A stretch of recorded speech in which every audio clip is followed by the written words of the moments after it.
Hey everyone. So I've made a few builds that involve the exotic class item, and I want to make sure that I'm making builds that have unique pairings.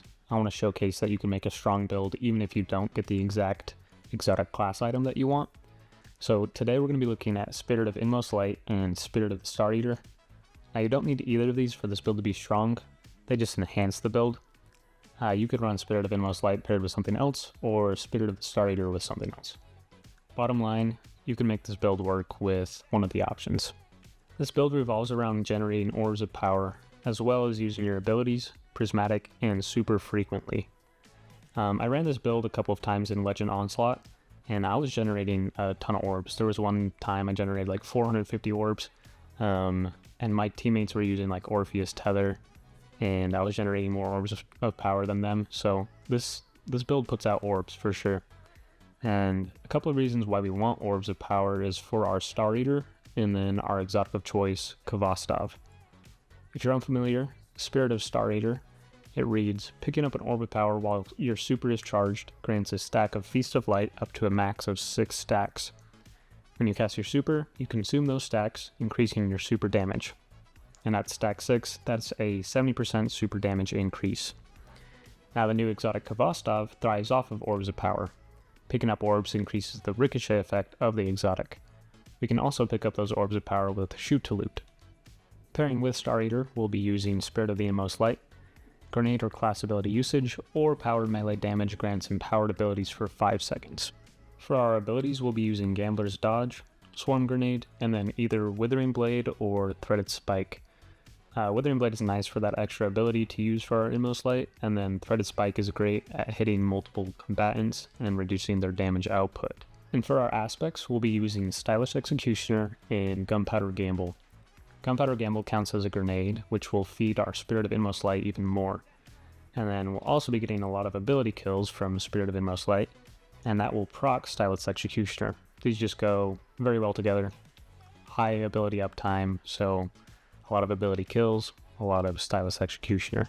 And to make Stylus Executioner even better, we have Facet of Solitude, which severs combatants on rapid precision hits, and defeating combatants that are affected by Sever will make us invisible from Stylus Executioner. And then Sever is also just nice to have, just reducing your combatant's damage output by 40%. That is nice to have.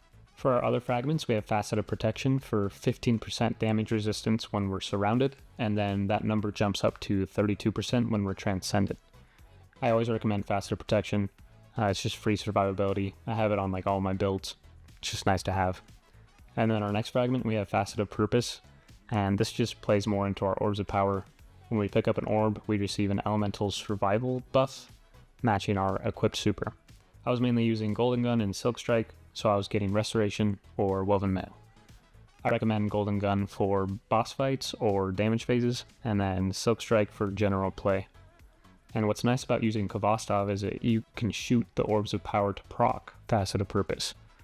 And there's been plenty of times where that's saved my life. The next fragment we're using is Facet of Balance. Rapid Light kills give melee energy, and Rapid Dark kills give grenade energy. And then we have Facet of Hope. While we have an elemental buff, our class ability generates more quickly. Both Facet of Hope and Balance will keep our abilities up more frequently. And then for your weapons, we'll of course be using Kvostov, and then you can use whatever heavy or special weapon that you'd like. A Blinding Grenade Launcher for your special helps a lot with higher end content. I highly recommend it. I like using Indebted Kindness as well for my special. As Transit's a good heavy weapon option, you can just use whatever. And now our armor mods really bring this build to the next level. On our cloak, we'll be using Powerful Attraction to pick up those orbs when we dodge, and then Reaper to generate an orb on kill after we dodge, and then Bomber to reduce our grenade cooldown when we dodge. So our dodge is doing a lot for us right here. For our boots, we have Orbs of Restoration to grant energy to our ability with the least amount of energy, then Absolution to reduce all ability cooldowns when we pick up an Orb of Power, and finally Innervation to reduce grenade cooldown on orb pickup. So each time we're picking up an orb, we're getting a lot of ability energy. When we dodge, picking up those orbs, that'll give us ability energy. This will just help with Inmost Light. We'll pretty much have our abilities up constantly. And then for the chest piece, just use whatever damage resistance mods that you'd like. On the gauntlets, we have Firepower for Orbs of Power on our Grenade and Gunpowder Gamble Final Blows. and then heavy-handed for orbs on our melee final blows. Finally, impact induction for grenade energy on powered melee attacks. For our helmet, I like using double kinetic siphon for more potent orbs of power from our Kvostov kills, and then I was also using Font of Wisdom for more intellect when we have an armor charge. This will grant 30 intellect, so if you have 80 or higher intellect, it might be worth using a different mod on your helmet, but having that extra intellect, having your super up more frequently, helps with the build a lot for Spirit of Star Eater.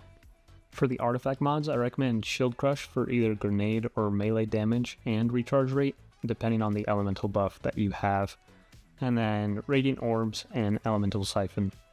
Elemental Siphon will create an elemental pickup that matches our equipped super when we get rapid Kvostov kills.